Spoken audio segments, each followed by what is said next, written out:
네, 오늘은 낮고 낮은 이곳에 이 땅에 오신 예수님에 대해서 함께 말씀을 나누려고 합니다.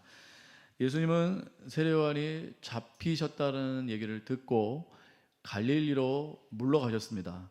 또 나사렛으로 가신 것 같아요. 그래서 요단강에서 세례를 받으셨잖아요. 또 광야에서 유대 광야에서 시험을 받으시고, 지난주 우리가 봤죠. 시험 받으신 예수님에 대해서 살펴보았죠. 그리고 이제 세례 요한이 잡혔어요. 잡혔는데 예수님께서 갈릴리로 물러가시고 본인의 이제 고향이죠. 사실은 거의 어릴 때부터 쭉 자라왔던 나사렛으로 가셨다가 스불론과 납달리 땅에 있는 가버나움이라는 곳에, 가버나움 많이 들어보셨을 거예요. 그건 갈릴리 호수, 갈릴리 바다 위쪽에 있습니다. 위쪽 북서쪽에 있어요. 그래서 갈릴리 보면은 호수 그런 지역이라고 할 수 있죠. 그 근방에서 물고기를 이렇게 우리가 이렇게 이제 이렇게 잡아서 먹고 사는 그런 어부의 도시죠. 가버나움. 뭐 주변에 있는 모든 도시가 거의 이제 어부들의 도시다, 이렇게 할 수가 있는데, 어쨌든 어촌입니다. 어촌. 이제 그 가버나움으로 예수님께서 가서 사셨어요. 잠깐 머무르신 것 같지 않고 가서 좀 한참 동안 거기 사신 것 같습니다. 그 예수님께서 왜 그런 가버나움에 사셨는가? 이것도 다 구약 성경을 응하게 하기 위해서 그렇게 하셨다라는 거예요.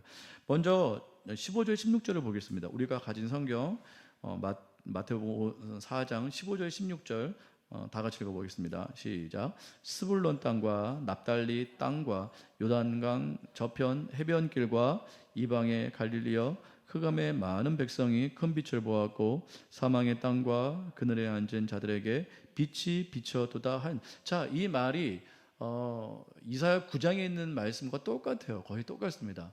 그러니까 이사야 9장에서 예언된 이 말씀을 지금 예수님께서 뭐 하고 계신 거예요? 지금 성취하고 계신 거예요.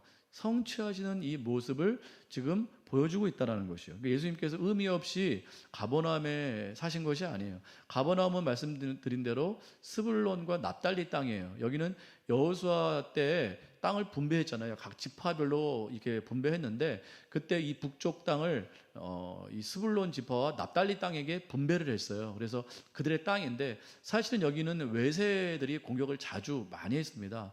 그래서 혼혈민족도 생겼고 또 이방인들도 뒤섞여 살았어요. 그러니까 사람들이 볼 때는 변방이고, 북쪽 변방이고 혼혈민족과 함께 살았기 때문에 사실은 좀 외지죠. 외지고 사람들이 싫어하고 좀 거부하는 땅, 그렇게 생각하면 될 것 같습니다. 그러니까 완전히 우리나라로 따지면 저 강원도 산골짜기, 아무도 알아주지 않는 변방, 특별히 이제 종교적으로 이제 혼탁해 있는 곳, 혼혈이 있는 곳. 그러니까 이곳은 이제 외지와 접경이 되어 있기 때문에 이 세금 걷는 것이 활발하긴 활발했어요. 그래서 마태를 여기서 부릅니다. 마태의 직업이 뭐죠? 세리거든요. 그러니까 여기에서 통행세를 받던 사람이 바로 세리 마태였고, 예수님께서 이 가버나움에서 이제 이 지역에서 마태를 부르시는 그러한 모습을 우리가 볼 수가 있습니다.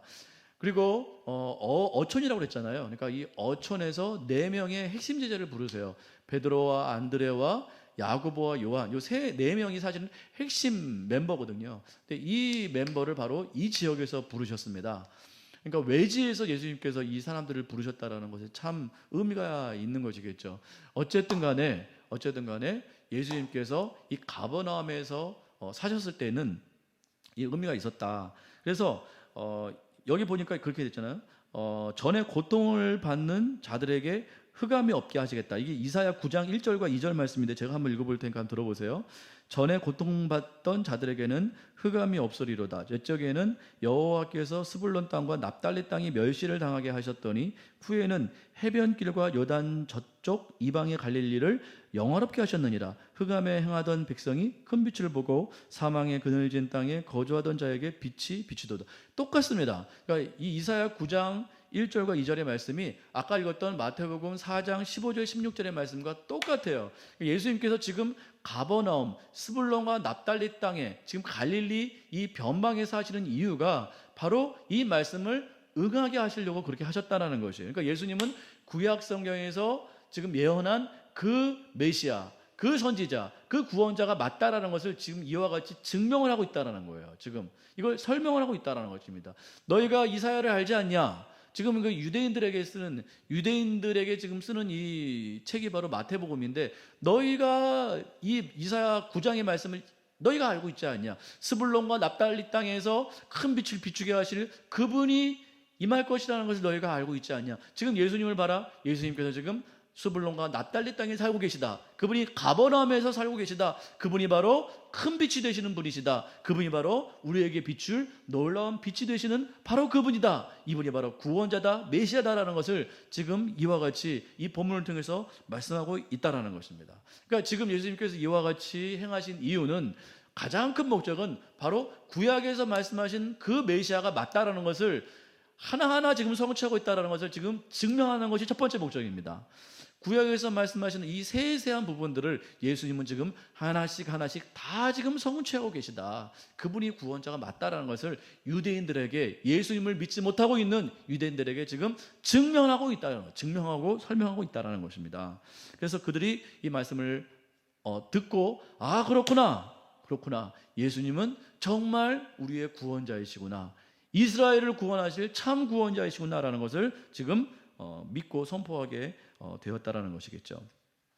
그 중요한 것은요, 또 두 번째 중요한 것은 구약 성경의 성취가 첫 번째고, 두 번째는 사실 우리가 흑암과 사망과 어둠에 있는 그러한 백성들이다, 그러한 사람들이다라는 것을 지금 말씀하고 있는 것과 똑같은 거예요.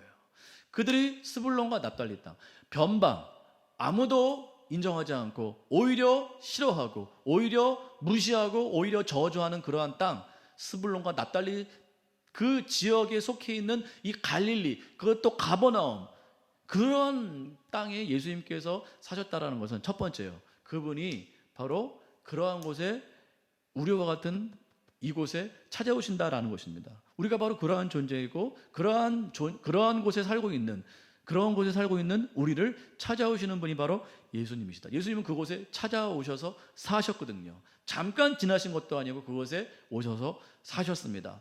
물론 구약 성경을 응하기 위한 것이지만, 더욱더 중요한 것은 그러한 곳이 바로 우리가 사는 곳이다. 우리가 바로 스불론 땅에 사는 사람들이고, 우리가 납달리 땅에 사는 사람들이고, 우리가 저 변방 그러한 갈릴리에 사는 사람들과 같기 때문에 우리를 위해서 찾아오신 분이 바로 예수님이다라는 것을 지금 말씀하고 있다라는 거예요. 우리는 그래도 대구 땅에 살고 있으니까 변방에 살고 있다고 생각 안 할 수 있어요. 그러나 우리 대부분은, 우리나라의 거의 90% 이런 사람들은 다 변방에 살고 있는 사람과 똑같습니다. 서울에 물론 3분의 1이 살고 있어요. 서울에 살고 있으면 사람들이 그래도 나는 서울에 살고 있어, 나는 그래도 성공한 도시, 인싸들의 도시, 나는 그렇게 살고 있어 라고 말할지 모르겠지만, 여러분, 서울에 있는 사람들이 더 힘든 거 아세요? 서울에 있는 사람들이 더 상대적 박탈감에 시달리고 있습니다. 그 중에서 서울에서 아주 그 인싸 있잖아요. 핵심적인 그런 주류들은 얼마 안 돼요. 그런 사람들은 얼마 안 됩니다. 대부분의 사람들은 허덕이며 살고 있어요. 차라리 저희가 나을 수 있어요. 차라리 저희가 마음 편하고 속 편하고 그럴 수 있습니다. 그 서울에 그냥 어떻게든 가서 살려는 사람들, 비싼 땅값과 물가와 그 집세와 그 고통을 받으면서 그 교통 트래픽과 그러한 어떻게 보면 상대적 박탈감과 그렇게 살고 있는 사람들, 서울에 살고 있긴 하지만 그 사람들은 사실은 변방에 사는 사람들과 별반 다를 바가 없어요. 그런 사람들 얼마나 그런 상대적 박탈감에 그런 시달리는지 모르겠습니다. 나도 핵심에 끼고 싶다, 나도 저들 가운데 살고 싶다, 이렇게 말을 하고 있지만 그런 사람들은 사실은 얼마 안 됩니다. 많은 사람들이 그렇게 우리가 살고 있어요. 어느 분 얘기 들어보니까 사업을 하려면 서울에 가서 해야 된대요. 제가 어디서 다니엘 기도에서 봤나, 하여간 어떤 책에서 봤군요. 자기가 이제 어떤 교육 사업을 했는데, 영어 가르치는 교육 사업을 했는데, 자기 이 회사가 대전인가 어딘가 청주인가 있었던 것 같아요. 그런데 이제 사업을 하는데 사업이 자꾸 안 풀린다라는 거예요. 물어보는 게 회사가 어딨냐요. 청주에 있다 그러면 다 무시를 하더래요. 그 회사를 무시하고 이렇게 하더래요. 그래서 너무 이게 안 되겠다 그래서 사업을 하기 위해서는 서울로 가야겠다 해가지고 하나님의 은혜로 저 잠실 그 높은 그 빌딩 있잖아요. 롯데 빌딩인가요? 거기에 어떻게 기적과 같이 입주하게 됐다 그러면서 그걸 간증하더라고요. 그러니까 중요한 건 뭐냐면, 사업도 그렇고 모든 것도 그렇고 서울에 어떤 근거지가 없으면 사람들이 인정을 안 한다는 거예요. 그러니까 얼마나 참 그렇습니까? 젊은이들은 서울에 그렇게 하고 싶어 하더라고요. 좀 음악을 하는 사람, 뭐 좀 공부를 하고 싶은 사람, 뭔가 좀 이렇게 좀 좋은 직장을 잡고 싶은 사람, 다 젊은이들은 다 서울로 가기를 원해요. 모든 서울. 옛날 말에 성공하려면 한양으로 가라는 말이 있었어요. 한양으로. 그러니까 그때부터 시작해서 어쨌든 그러한 대도시, 사람들이 모여있는 도시, 사람들이 각광하는 도시, 사람들이 인정하는 그러한 인싸들의 도시, 사람들이 예전이나 지금이나 다 그런 것들을 원하고 갈구를 하게 돼 있다는 것이에요. 근데 다들 그렇게 갈구하고 있지만 사실상 다 변방으로 밀려나고 있어요. 변방으로 밀려나고 있어요. 밀려나고 있고 다 소외감을 느끼고 아픔을 느끼고 고통을 느끼고 그렇다라는 것입니다. 다 그렇다라는 것. 사도 바울도요. 자기가 이제 인싸 중에 인싸였어요. 종교적으로도 그렇고 바리새인이었죠. 그리고 실제적으로도 인싸였어요. 왜 그런가 하면 로마 시민권이 있었어요. 로마 시민권. 로마가 인정하는 시민권. 그러니까 로마에 살 수 있는 그러한 시민권이 있었단 말이에요. 그러니까 사도 바울이 그러한 시민권을 가지고 복음을 전하다가 그 천부장한테 잡혀가지고 매질을 당할 뻔했는데 그 천부장에게 그렇게 말을 하잖아요. 내가 로마 시민이다. 그랬더니 깜짝 놀래가지고 이 천부장이 벌벌 떱니다. 나도 시민권이 있는데 너는 어떻게 시민권을 얻었냐? 나는 돈을 주고 샀다라는 거예요. 근데 이 사도 바울은 나는 나면서부터 시민권이 있었다. 이렇게 말을 하거든요. 무엇을 말하냐? 그때 당시에는 로마 시민권이 최고였다라는 거예요. 그래서 돈을 주고 샀다라는 겁니다. 어떻게든 인싸가 되려고. 로마의 핵심 그런 인물이 되기 위해서 그 천부장은 로마 시민권을 돈 주고 산 사람이었어요. 그러니까 이 로마 시민권의 어떤 위대함을 알고 있었다라는 것이죠. 우리 모두가 이렇게 그러한 권력과 그런 핵심 그런 것들을 갖기를 원한다라는 것입니다. 니고데모 어떻습니까? 예수님께서 너를 부르신다라고 말을 했을 때 니고데모가 한 말이 뭐죠? 예수님께서 너를 찾으신다, 너를 부르신다, 예수님께 가보자고 했을 때 니고데모가 뭐라고 그랬습니까? 나사렛에서 무슨 선한 것이 나겠냐? 그러니까 예수님이 나사렛 출신이라는 걸 알고 있었어요. 나사렛은 큰 도시입니까? 작은 도시입니까? 깡촌이에요. 깡촌. 갈릴리에서도 깡촌. 이름도 예수님께서 나셨으니까 나사렛이지, 사실은 예수님께서 그곳에서 자라지 않았다면, 예수님께서 거기서 생활을 안 했다면 나사렛은 지금도 모르는 땅, 전혀 모르는 땅. 그곳에 무슨 선한 것이 나겠느냐? 사람들의 생각에는 메시아 구원자 하면 적어도 예루살렘에서 태어나고 예루살렘에서 생활하고 예루살렘에서 어떠한 그 출신이고 그러한 어떠한 영광을 그렇게 뒤에 업은 그런 사람이 메시아지, 구원자지. 무슨 그런 나사렛 깡촌, 무슨 갈릴리 깡촌, 스불론, 납달리, 웃기지 마라, 이렇게 생각을 했다라는 거예요. 그건 예수님과 어울리지가 않고 그건 메시아가 아니라고 생각을 했습니다. 그러나 예수님께서는 어떻게 나사렛에서 나사렛에서 자라셨고 스불론과 납달리, 그 가버나움, 갈릴리 지역에서 예수님은 생활하셨고 거기서 제자를 부르셨고 거기에서 90% 이상 생활하셨습니다. 예수님께서 예루살렘 간 것은 3번 정도예요. 가신 건 다 이유가 있어서 가셨습니다. 그리고 명절에 잠깐 가셨어요. 6월절에 가시고요. 그러니까 잠깐 가셨어요. 그거 외에는 거의 90% 이상은 다 갈릴리에서 생활하셨습니다. 갈릴리에서 제자를 만나셨고 갈릴리에서 복음을 전하셨고 다음 주에 보게 될 그 산상수훈도 다 갈릴리에서 전하신 거예요. 그러니까 모든 중요한 그 사역은 다 갈릴리에서 했어요. 그 사람들은 갈릴리를 싫어했습니다. 깡촌이었어요. 깡촌. 그러니까 거기 아무도 가고 싶지 않았고 거기는 정말 사람들이 싫어하는 그런 곳이었는데 예수님께서는 유독 그곳에서 생활하셨고 그곳에서 사셨단 말이에요. 왜 그러셨을까? 바로 우리가 그러한 존재이기 때문에 그래요. 우리가 그러한 존재입니다. 많은 사람들이 박탈감 가운데 있어요. 많은 사람들이 소외감 가운데 있습니다. 세상 사람들도 뭐 어떻게든 자기 뭐 어떻게 해보려고 하지만 다 그런 안타까움 가운데 있다라는 것이에요. 우리는 안 그런가요? 우리도 세상 사람들 그런 눈에 비춰서는 너무도 무명한 자들이잖아요. 우리가 어디 살고 있습니까? 우리가 정말 핵심 도시에 살고 있습니까? 우리가 정말 대단한 곳에 살고 있습니까? 주류 사회 가운데 살고 있습니까? 아니란 말이에요. 근데 예수님께서는 그러한 곳을 찾지 않으신다는 거예요. 이게 위로요 소망인 줄 믿습니다. 예수님의 모든 관심, 90% 이상의 관심은 다 우리 같은 이러한 변방의 관심이 있다라는 거예요. 변방에. 왜요? 우리가 이곳에 살고 있기 때문에. 그곳을 구원하시기 위해서 오신 분이 바로 예수님이시다. 그러니까 예수님은 우리의 참 소망이요 참 위로자이신 줄 믿습니다. 예수님은 우리 가운데 찾아오시는 분이세요. 예수님께서는 예루살렘, 잘 나은 곳, 영광이 가득한 곳, 사람들이 집중하는 곳, 사람들이 가고 싶은 곳, 그곳에 가지 않으셨어요. 예수님의 형제들이 그렇게 말을 했어요. 당신이 진짜 메시아라면 어디로 올라가라? 예루살렘으로 가라는 거예요. 여기서 이러지 말고, 여기 나사렛에서 이렇게 뭐 지지부진 생활하지 말고 예루살렘에 가서 거기서 당신의 영광을, 능력을 펼쳐라. 그게 정상 아니냐? 예수님의 형제가 예수님에게 그렇게 한 말이었어요. 예수님이 얼마나 많은 유혹을 받았겠습니까? 당신이 메시아야? 그러면 예루살렘에 가서 살아야지, 성전에 가서 역사를 이루어야지. 지난주에 봤잖아요. 사단이 뭐라고 그랬습니까? 성전에서 뭐하라? 뛰어내리라. 그러면 네가 영광을 받게 될 것이다. 천사가 너를 받으면 사람들이 영광을 너한테 돌릴 거 아니냐, 너를 메시아로 인정할 거 아니냐. 예수님은 그걸 물리치셨습니다. 사단아, 하나님은 시험하지 말라. 그 시험이에요. 우리 가운데도 얼마나 많은 시험이 있습니까? 우리는 서울 가야지. 여러분 혹시 가운데 서울 가려는 사람 있어요? 포기하세요. 예수님 거기 없어요. 인싸들의 도시에는 예수님 없어요. 뭐 국회의사당, 여의도, 뭐 강남 노른자 땅, 예수님은 거기에 관심 없어요. 우리나 관심 있지. 우리 같은 그런 세상에 완전히 쌓여 있는 사람들이나 관심 있지. 예수님은 그런 것에 관심이 없어요. 예수님은 오히려 변방에 관심이 있어요. 예수님은 갈릴리에 관심이 있다고요. 왜요? 우리같이 흑암에 살고, 우리같이 사망에 앉아있고, 우리같이 그늘에 앉아있는 우리 구원받아야 될 사람들이 그곳에 있기 때문에 예수님께서는 그곳에 찾아오신다고요. 그것이 예수님의 놀라운 사랑 아니겠습니까? 예수님은 고통받은 자에게 찾아오시는 거예요. 왜요? 예수님은 고통받는 자와 함께 하시길 원하시기 때문에, 그들과 동일시 되셔야 되기 때문에. 그런 곳에 있는 사람들은 구원이 필요하지가 않아요. 일본 사람들 예수 믿기 너무너무 힘든 거 아시죠? 왜 그렇습니까?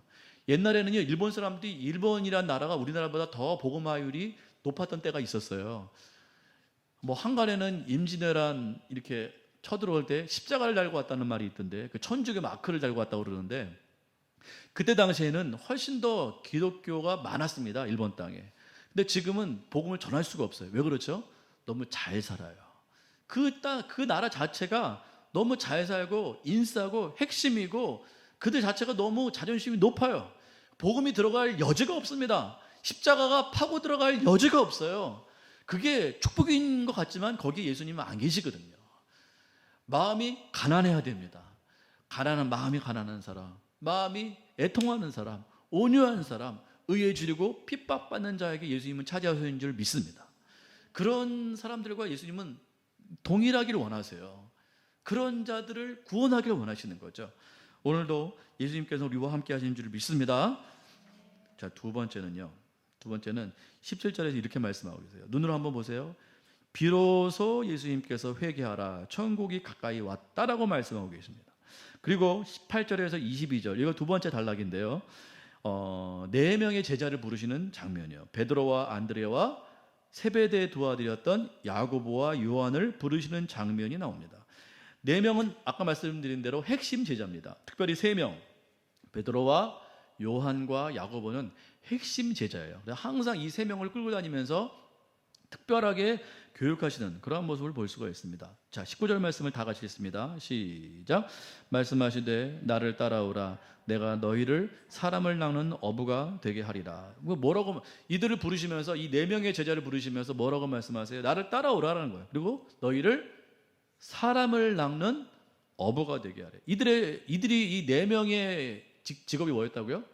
어부였어요. 어부. 베드로, 안드레, 야고보, 요한, 이 4명의 직업은 어부였습니다. 어부. 물론 그때 당시 갈릴리 지역에 살았으니까 당연한 것이긴 하지만, 예수님께서는 왜 이런 어부들을 부르셨을까? 그리고 왜 이들에게 사람을 낚는 어부가 되게 하겠다고 말씀하셨을까요? 예수님께서 제자를 이제 본격적으로 사역하시기 위해서 제자를 부르시는데, 여러분이 메시아라면, 여러분이 구원자이시고, 여러분들이 이 나라를 이제 구속할 그러한 구속자라면 누구를 부르시겠습니까? 제자로. 좀 영향력이 있어야 되는 거 아니에요? 깡촌에서 하는 것까지 이해를 해요. 근데 거기서 제자를 부르는 건 합당할까요? 아니죠. 예수님께서 구원 사역을 하려면, 그 땅을 구원하려면 적어도 예루살렘에는 살아야죠. 예루살렘에서 어떤 정치인이나 어떤 경제인이나 어떤 능력자나 어떤 탁월한 어떤 지식이 있고 지혜가 있고 말빨이 있고 권력이 있고 어떤 뭐 지위가 있는 이런 사람을 불러야 맞지 않습니까? 그래야 그 사람들을 활용해서 복음을 전하고 그 사람들을 구원하고 이것이 정상이지 않습니까? 근데 예수님께서는 그렇게 안 하시고 누굴 부르셨어요? 어부를 부르셨단 말이에요. 어부를. 그리고 그들에게 사람을 낚는 어부가 되게 하시겠다고 말씀하고 계신다라는 거예요. 그래서 예수님께서 왜 이러한 어부를 부르셨을까? 이거 생각을 해봤으면 좋겠습니다. 왜 예수님께서는 어부를 부르셨을까요? 물론 예수님께서 다른 직종의 사람들을 부르셨어요. 근데 제자들의 면면을 보면 세리, 물론 그 가운데 어떤 관원도 있었고, 바리새인도 있었지만, 이름이 거의 없어요. 유명하지가 않아요. 대단한 인물들이 아니고, 다 평범한 사람들이었습니다. 그 중에 4명, 핵심 제자 4명은 어부였다는 거예요. 어부. 도대체 왜 이렇게 평범한 사람들을 부르셨을까? 이 사람들이 정치적 수완이나 능력이나 어떤 것들을 발휘할 수 있는 사람이었을까? 그렇지 않단 말이죠. 왜 예수님께서는 그러한 자들을 부르셨을까요? 이들은 평범한 사람들이기 때문에 그렇습니다. 그 말은 바로 우리가 평범한 사람이라는 뜻이에요. 예수님은 누구와 함께 일하기를 원하십니까? 평범한 사람들과 함께 일하기를 원하세요. 그리고 그들에게 사람을 낚는 어부가 되게 하신다라는 것입니다. 우리의 삶 가운데 이것이 큰 은혜인 줄 믿습니다. 성경에 보면요, 성경이 아니라 어떤 분들의 얘기를 들어보면 고지론이 있어요. 고지론. 그들의 말씀이, 그분들의 말씀이 맞긴 맞아요. 그러니까 이 하나님의 사람들이 성공해가지고 그 성공한 그 역량을 가지고 많은 사람들에게 복음을 전하면 얼마나 좋겠냐. 그 사람이 영향력을 미쳐가지고 그 사람들에게 엄청나게 선한 영향력을 미치면 얼마나 좋겠느냐. 이게 고지론이거든요. 높은 데 올라가라. 이게 고지론이에요. 근데 성경을 가만 보세요. 예수님께서 제자들을 부르시는 모습을 보세요. 고지론인가요? 아니에요. 오히려 저지론이에요. 오히려 평범하고 어떻게 평범함보다 좀 못한 그런 사람들을 부르셔가지고 하나님께서 사람을 낚는 어부가 되게 그렇게 만드셔서 그렇게 일을 하신단 말이죠. 그러니까 예수님께서 하시는 일을 우리가 따라가다 보면 고지론은 통하지 않는 것 같아요. 물론 다니엘도 있고 사도 바울도 있어요. 근데 다니엘도 그렇고 특별히 사도 바울은 유명한 박사였거든요. 엄청난 학위가 있는 사람이었고 종교인이었고 유명한 로마 시민권자였고, 그러니까 사도 바울은 굉장한 사람은 맞아요. 근데 사도 바울의 고백을 보세요. 자기가 갖고 있는 모든 명망, 모든 지혜, 지식, 어떤 능력 이런 것들 다 무엇으로 여긴다고 그랬어요? 배설물과 같이 여긴다고 그랬어요. 그러니까 사도 바울은 지금 그냥 겸손을 하려고 이 말씀을 한 것이 아니고 자기가 갖고 있는 모든 능력과 지혜와 지식이 복음의 장애가 되지 않기 위해서 최대한 버리려고 많이 노력했어요. 다 버리려고 했어요. 자기가 갖고 있는 모든 것들을 최대한 다 버리려고 했어요. 왜요? 자기 안에 오직 예수 그리스도만 존귀하게 드러나게 하시기 위해서. 그게 예수님의 제자의 가장 큰 특징이라고 저는 믿습니다. 예수님을 따르는 제자의 가장 큰 특징은 권세가 아닙니다. 능력이 아니에요. 하나님께서 나를 능력 있게 사용하기 위해서 이 자리를 부르셨구나. 맞아요. 그건 달란트입니다. 여러분, 달란트와 능력을 착각하면 안 돼요. 성경은 한 번도 그 사람이 능력 있는 사람이 되어서 그 사람을 통해서 역사를 이루시겠다는 말씀을 단 한 번도 한 적이 없어요. 하나님께서 모든 일을 행하십니다. 하나님만이 행하세요. 그러기 위해서 우리와 같은 평범한 사람들을 부르십니다. 그런 사람들을 사람을 낚는 어부가 되게 하시는 것이 하나님의 능력이세요. 그 말은 뭐냐? 우리가 갖고 있는 그 능력 그만큼을 사용하시겠다는 뜻이에요. 놀라운 능력, 위대한 능력, 대단한 능력, 하나님께서 그런 것들을 원하시는 게 아니라 그들이 갖고 있는 게 어부이기 때문에 네가 갖고 있는 그 어부의 실력을 가지고 사람을 낚는 어부가 되게 하시겠다라는 거예요. 그 사람이 세금이면 네가 사람에게 그 세금을 걷는 그러한 능력으로 내가 복음을 전하게 하겠다고 말씀하셨겠죠. 그들이 어부이기 때문에 사람을 낚는 어부가 되게 하겠다고 말씀하신 거예요. 그러니까 여러분이 갖고 있는 그 능력만큼 하나님께서 증폭시켜 사용하시겠다는 뜻입니다. 여러분에게 능력이 없어요. 여러분이 갖고 있는 그 능력만큼을 하나님께서 사용하셔서 하나님의 역사를 이루시겠다는 거예요. 그러니까 뭘 버리라는 거예요. 제자들은 욕심을 버려야 돼요. 내가 뭘 하겠다. 내가 뭘 크게 해서 뭘 하겠다. 내가 대단한 능력으로 뭘 하겠다. 이건 성경적인 관점이 아닙니다. 달란트일 뿐이에요. 바울도 그렇고 다니엘도 그렇고 사무엘도 그렇고 다 달란트일 뿐이에요. 여러분 다니엘 기도를 보시면 주눅 들지 않으세요? 어제도 보니까 아니 좋은데 감동이 돼. 어제도 저는 시간이 그렇게 가는 줄 모르고 봤어요. 근데 딱 봤더니 벌써 한 시간이 다 됐더라고요. 그래서 세상에 그런 사람이 다 있구나. 막 그분의 열정, 막 침을 튀겨가면서 막 주눅이 들어요. 내가 저 생명받쳐 저렇게 살 수 있을까? 막 생각이 드는데, 여러분, 그런 간증을 들을 때 한 가지 조심할 거예요. 은혜 받으세요. 충분히 받으세요. 그러나 그런 사람들은 하나님께서 특별한 때에 특별한 은혜를 주셔서 사용하시는 특별한 사람이라는 걸 꼭 기억해 하세요. 모든 사람이 그렇게 살 수는 없어요. 나는 그렇게 왜 하는데? 나 같은 사람 하나님 버리셨나 봐. 나는 사랑하지 않는 것 같아. 난 구원받은 거 맞아? 이렇게 생각하면 안 된다고요. 하나님께서 한 번도 그렇게 극적으로 사용하는 사람들은 몇몇 안 돼요. 그러니까 간증하러 나오는 거죠. 제가 가만히 생각해 봤어요. 다니엘 기도에서 나 같은 사람을 부를까? 안 부를 것 같아요. 간증할 게 있어야 그렇죠. 근데 하나님은요, 그런 사람과 일하기를 원하시는 거예요. 특별한 사람과도 일하지만 베드로, 안드레 불렀으니까 특별한 거지. 베드로, 안드레, 야고보, 요한이 뭐가 특별합니까? 그 사람들이 북한에 있었어요? 그 사람들이 무슨 대단한 권력이 있었습니까? 그 사람들이 병에 걸렸어요? 병에 걸려서 나은 사람들이에요? 아니라니까요. 지극히 평범하게 아버지와 함께 금을 깁던 사람들이었어요. 그런 사람들을 예수님께서 부르셨으니까 특별한 사람이 된 줄 믿습니다. 우리가 그런 사람들 아닙니까? 우리가 갖고 있는 그걸 가지고 그걸 통해서 하나님께서 복음을 전하는데 사용하시겠다는 게 하나님의 말씀이에요. 지금 네가 지금 직업이 뭐야? 저는 지금 너무 이렇게 작은 일을 하고 있는 사람인데요. 그러면 그걸로 사용하시겠다는, 저는 가정주부인데요. 내가 너희를 복음을 씻는, 복음으로 사람들이 그 죄악을 씻는 설거지하는 사람으로 만들어줄게. 이게 예수님의 지금 말씀이신 거예요. 그러니까 우리가 갖고 있는 그 직업을 통하여 하나님의 역사를 이루시겠다고 지금 말씀하시는 거예요. 항상 극적인 거, 항상 대단한 거, 항상 간증할 것, 항상 위대한 거. 하나님, 예수님께서는 지금 그런 곳에 찾아오지 않는다라는 거예요. 그러니까 간증은 간증대로 들으시고요, 은혜 받으시고 거기서 도전 받으시고 은혜 받으세요. 맞습니다. 그리고 아까 말씀드린 대로 하나님은 결심하세요. 나 같은 자를 찾아오신다. 어부로서 아버지와 금을 깃는 나에게 오늘 찾아오시는 거예요. 손을 내미시는 거예요. 사람 낚는 어부 만들어 줄게. 네가 갖고 있는 그 어부의 실력, 복음을 위해 사용해. 지금 그걸 말씀하시는 거예요. 우리 배말선 집사님과 박형희 집사님 얼마나 지금 복음을 많이 전하고 계십니까? 지금 사람들에게 생명 전하고 있잖아요. 사람들에게 정말 어떠한 안전장치를 지금 이렇게 지금 전하고 있잖아요. 진정한 안전장치가 누굽니까? 예수님이잖아요. 그걸 지금 전하도록 지금 예수님께서 만들고 계신 거예요. 모든 상황 가운데 예수님의 제자로 우리를 지금 부르시고 계신다라는 것입니다. 대단한 게 아니라는 것을 꼭 기억하세요. 예수님께서 왜 굳이 어부였을까? 우리가 어부이기 때문에 그렇다라는 거예요. 우리가 어부예요. 우리는 그냥 아버지와 함께 그물을 깁는 어부일 뿐이에요. 그러나 예수님께서 우리 같은 인생에 찾아오셔가지고, 지극히 평범한 인생에 찾아오셔가지고, 내가 너를 사람을 낚는 어부로 만들어줄게. 나와 함께 일하자. 네가 갖고 있는 그걸 나에게 다오.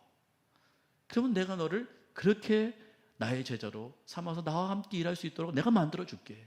그게 바로 복음의 능력인 줄 믿습니다. 여러분, 꼭 기억해 주세요. 꼭 기억해 주세요. 하나님은 평범한 일을 하고 있는 나에게 오늘도 찾아오고 계세요. 평범한 우리 김명정 원사님 그렇고, 우리 이해 자매님도 그렇고, 지금 세상 사람들이 우리를 눈여겨보겠습니까? 아니, 예수님께서 불렀으니까 베드로지. 누가 베드로를 눈여겨보겠어요? 그 깡촌에서 그 그물질을 하고 있는 베드로를 누가 눈여겨보겠습니까? 예수님께서 찾아오셨으니까 베드로가 된 거예요. 우리도 그렇게 될 줄 믿습니다. 예수님께서 여러분 찾아오시면 여러분이 박현희가 되는 거고, 여러분이 배말선이 되는 거고, 여러분이 이혜재가 되는 거고, 여러분이 김명자가 되는 거예요. 영광스러운 이름으로, 똑같은 이름이지만 영광스러운 이름으로 변하게 되는 줄 믿습니다. 중요한 건 예수님께서 내 인생에 찾아왔냐, 이게 중요한 거죠. 근데 예수님은 꼭 그런 인생에게 찾아오신다라는 거예요. 굉장한 자에게 늘 찾아오시는 게 아니라는 거예요. 평범한 어부에게 찾아오시는 거예요. 평범한 어부에게 찾아오시는 거예요. 그들과 함께 일하신다라는 것입니다. 자, 세 번째 23절에서 25절의 말씀이에요. 예수님의 사역을, 이제 앞으로 예수님께서 하시는 사역을 이제 요약해서 말씀하고 계세요. 세 가지 사역을 말씀하고 계십니다. 세 가지가 뭘까요? 첫 번째, 가르치고, 두 번째, 전파하고, 세 번째, 고치시는 사역, 3대 사역입니다. 23절 보시겠습니다. 시작. 예수께서 온 갈릴리에 도로 다니사 그들의 회당에서 가르치시며 천국 복음을 전파하시며 백성 중에 모든 병과 모든 약한 것을, 세 가지죠. 첫 번째, 회당에서 뭐 했어요? 가르치시고, 두 번째, 천국 복음을 전파하시고, 또 모든 병과 모든 약한 것을 고치시는, 예수님의 3대 사역, 앞으로 예수님께서 펼치실 사역을 예고하고 있는 부분입니다. 그래서 예수님께서 이제 가르치시고 전파하시고 힐링하시는 그러한 일을 이제 하신다. 근데 24절 25절 보니까요, 예수님께서 고치시는 걸 조금 강조하고 있는 것 같아요. 고치시는 거. 24절 25절 다 같이 읽어보겠습니다. 시작. 그의 소문이 온 수리아에 퍼진지라 사람들이 모든 앓는 자 곧 각종 병에 걸려서 고통당하는 자, 귀신 들린 자, 간질하는 자, 중풍병자들을 데려오니 그들을 고치시더라. 갈릴리와 대거불리와 예루살렘과 유대와 요단강 건너편에서 수많은 무리가, 보세요, 이 3대 사역 중에 특별히 고치시는 사역에 예수님께서 지금 더 말씀을 많이 하고 계세요. 그걸 강조하고 있다고 봅니다. 왜 이렇게 이 고치시는 사역을 강조했을까? 특별히 수리아 땅은, 우리가 수리아 안디옥 있잖아요. 거긴 변방, 이방의 땅이잖아요. 거기에서 바울과 바나바가 교회를 첫 번째로 세웠습니다. 그들이 세운 건 아니에요. 이방인들이 세웠어요. 이방인 그리스도인들이 세웠고, 첫 번째로 그리스도인이라고 일컬음을 받은 곳이 바로 그 수리아 안디옥에 있는 그 교회입니다. 이거 사실 이방인 교회예요. 이 소문이 수리아까지 퍼진 거예요. 그러니까 제가 볼 때는 예수님의 이 고치심의 이 사역으로 말미암아 이 수리아까지 소문이 퍼졌고, 그 중에서 병고침 받은 사람들, 그 소문을 들은 사람들이 수리아의 교회를 안디옥에 세우지 않았을까? 그리고 그곳에 바울과 바나바가 갔고, 거기서 첫 번째 선교사 파송하는 일이 벌어집니다. 그러니까 첫 번째 이방인이 세운 교회였고, 거기서 첫 번째 그리스도인이라는 이름이 불려졌고, 세 번째는 첫 번째 선교사가 파송된 곳이 바로 수리아 안디옥이라는 곳이에요. 그 안디옥이 있는 곳이 바로 수리아입니다. 이방 땅이에요. 이방 땅. 그것까지 예수님의 병고침의 소문이 이게 퍼져나가게 되었다라는 것입니다. 그래서 결국 수많은 사람들이 예수님의 그 병고침에 몰려오게 되었고, 온 유대와 또 어디에 수많은 그런 갈릴리와 대가볼리와 예루살렘과 유대와 요단강 건너편까지 예수님의 이 소문이 이게 계속해서 퍼지게 되었고, 무리가 따르게 되었다. 그 무리가 따르게 되었다. 그러니까 예수님의 병고침의 소문이 퍼져나가서 수많은 사람들이 몰려오고, 이 소문이 번져나감으로 말미암아 그 수많은 무리들이 예수님을 따르게 되었다라고 지금 성경을 말하고 있습니다. 예수님의 이 힐링 사역, 고치심의 사역, 이 정말 치유의 사역으로 말미암아 많은 사람들이 예수님께 몰려오는 놀라운 역사가 일어나게 되었다라는 것입니다. 네, 그렇게 되었다라는 것이죠. 왜 이렇게 예수님께서 고통당하는 자를 고치시고 병 고친 자를 왜 고치셨을까? 예수님의 사역은 치유 사역인가? 예수님의 사역은 국률 사역인가? 자선 사업 사역인가? 이게 사실은 아니라는 것입니다. 예수님의 진짜 이렇게 하시는 목적은 예수님께서는 그런 구제 사역과 긍휼 사역과 병 고치는 사역을 하시려고 이렇게 하신 것이 아니고, 우리 모두가 병에 걸린 사람이라는 것을 말씀하고 있다라는 거예요. 예수님께서는 건강한 자에게는 뭐가 필요 없다? 의원이 필요 없다. 병든 자에게 의원이 필요하다라고 말씀하시면서 내가 바로 너희 병을 고치는 의원이라고 말할 수 있어요. 근데 바리새인들은 스스로 병자가 아니라고 생각했어요. 우리가 이렇게 보고 있는데 우리가 무슨 맹인입니까? 예수님께서 뭐라고 말씀하십니까? 네가 못 본다고 하면 네가 보는 자가 될 수 있을 텐데, 너희가 본다고 하니 너희가 진짜 맹인이 될 것이다, 이렇게 말씀하셨어요. 우리가 바로 병자입니다. 우리가 귀신 들린 자고, 우리가 간질 걸린 자고, 우리가 중풍병자라는 거예요. 귀신 들렸다는 것은 우리가 미쳤다는 소리가 아니고, 귀신의 영향을 받으며 살 수밖에 없는 존재라는 것입니다. 우리가 그렇게 살아왔잖아요. 우리가 귀신 들려 살아왔잖아요. 악한 사탄 마귀의 영향 받으며 살아왔잖아요. 세상 사람들은 지금도 그렇게 살고 있잖아요. 예수님께 인도받지 않은 사람들, 모든 사람은 다 사단에게 사로잡혀 사는 사람들입니다. 우리가 그렇게 살아왔던 사람들이에요. 우리가 귀신 들렸던 사람입니다. 우리가 중풍병자예요. 우리가 그렇게 간질병 걸린 사람들이었어요. 예수님이 아니고서는 살 수 없는 그러한 병자였다라는 것입니다.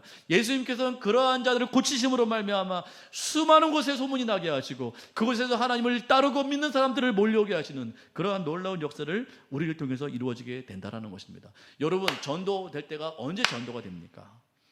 여러분이 전도됐을 때는 여러분이 병 고침 받았을 때 전도가 된다라는 것이에요. 그것은 우리의 육체적인 질병도 되지만 우리의 영혼이 고침받았을 때 비로소 전도가 이루어지기 시작한다는 것입니다. 그 소문을 듣고 수많은 사람들이 몰려오게 된다는 것이에요. 여러분들이 그렇지 않습니까? 여러분들이 예수 믿게 된 그 동기가 뭡니까? 물론 육체의 치유도 있지만 여러분들의 영적인 병이 고침받음으로 말미암아 사람들이 여러분들을 보고 예수를 믿게 된다는 것이에요. 박현희 집사님이 그렇지 않습니까? 박현희 집사님 그 전에 지난주 오셨던 그 권사님 전과 후를 알고 계시더라고요. 박현희 집사님은 전과 후를 옛날에는 그러면서 박현희 집사님이 옛날 과거를 말씀하시는데 옛날에는 표정이 너무 안 좋았다라는 거예요. 표정이 너무 안 좋고 항상 인상이 있었다라는 거예요. 저는 지금 모르겠어요. 상상이 안 가요. 저분이 그랬다는 게 지금 너무 이쁘시고 아름다우셔서 그랬다는 게 상상이 안 가요. 배말선 집사님은 그 후에 보셨잖아요. 근데 사람들이 깜짝 놀라는 거예요. 영혼이 치유받았어요. 영혼이 병 고침 받으니까 사람들이 깜짝 놀라는 거예요. 그걸 보고 사람들이 오는 거예요. 이 자매님도 박현희 집사님의 변한 모습을 보고 깜짝 놀라서 오신 거예요, 사실은. 배말씀 사람도 그러시고 다 그러시고 너 인상이 바뀌고 얼굴이 바뀌고 낯빛이 바뀌고 너의 상태가 바뀌었다. 그 사람들이 지금 예수님 만난 이후로 그 사람들이 병 고침 받고 영적인 병이 그건 사실 육적인 병보다 더 지독한 병이고 더 무서운 병입니다. 그 무서운 영적인 병 고침을 받고 사람들이 깜짝 놀라서 예수님 믿게 되는 것이에요. 배집사님을 통해서 남편이 구원받게 될 줄 믿습니다. 왜냐하면 영혼이 지금 고침받았기 때문에 그런 거예요. 얼굴이 점점 밝아지고 원래도 이쁘시지만 점점 바뀌시고 점점 환해지시고 점점 강건해지시고 뭔가 모르게 바뀌어가요. 뭔가 모르게. 그래서 바뀌는 거예요. 사람들이 그 소문을 듣고 몰려오기 시작하는 거예요. 그게 1차적인 전도입니다. 전도는 우리의 병 고침을 통해서 이루어진다. 우리의 말과 혀로 이루어지기도 하지만 물론 말로 전해야 돼요. 근데 우리가 변할 때 그 사람들이 저 복음이 진짜구나. 진짜구나. 우리의 사는 모습이 우리가 변한 모습이 간증이 되는 것이에요. 이 자매님도 마찬가지입니다. 우리 김명정 원사님도 마찬가지예요. 변한 모습, 그 모습을 통해서 지금 점차적으로 영향받고 있어요. 뭔가 모르게 변하고 있다. 결국은 딸려오게 될 줄 믿습니다. 반드시 딸려오게 될 거예요. 왜요? 그들에게는 참 소망이 없고 우리에게는 참 소망이 있기 때문에 그 참 소망 대신 예수 그리스도가 우리를 점점 변화시킬 거기 때문에 우리를 통해서 소망 없는 그들이 반드시 영향받고 돌아오게 될 줄 믿습니다.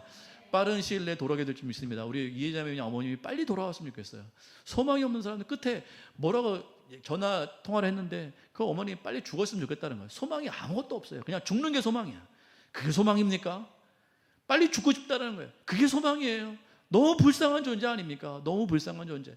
천국도 없고 하나님의 나라도 없고 영광도 없고 기쁨도 없고 정말 이 행복함을 모르는 너무너무 불쌍한 존재들. 우리가 어서속히 구원 받도록 우리가 이렇게 도와줘야 되지 않겠습니까? 우리가 변한 모습을 통해서 그들이 변화가 받게 될 줄 믿습니다. 그들이 예수님께로 돌아오게 될 줄 믿습니다. 예수님께서는 병든 자를 치유하시는 거예요. 병든 자. 왜 병든 자? 우리가 그러한 존재이기 때문에 우리에게 찾아오시겠다라는 것입니다. 우리와 동일하시겠다라는 거예요. 병든 자와 함께 하시겠다라는 것입니다.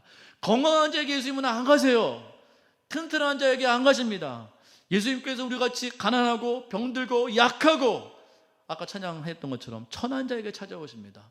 찾아오셔서 우리를 치유하시고 우리를 고쳐주시고 오직 예수 그리스도의 이름이 드러나게 하시고 하나님께 영광 돌리게 하는 그러한 인생으로 만드셔서 우리로 말미암아 많은 사람들이 돌아올 수 있도록 그렇게 우리를 인도하신다는 것을 우리는 믿습니다.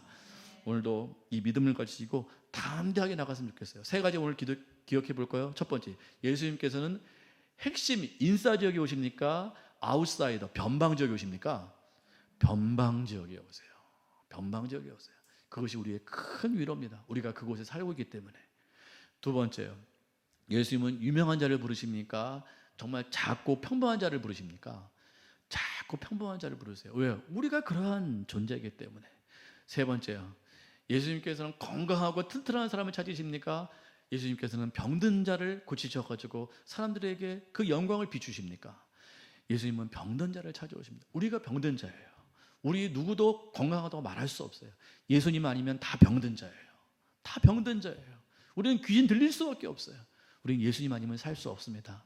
예수님께 붙들림 바 되어서 계속해서 강건해지시고 계속해서 승리하시고 복음을 강력하게 전하시는 여러분 되시기를 간절히 축원합니다. 함께 기도하시겠습니다.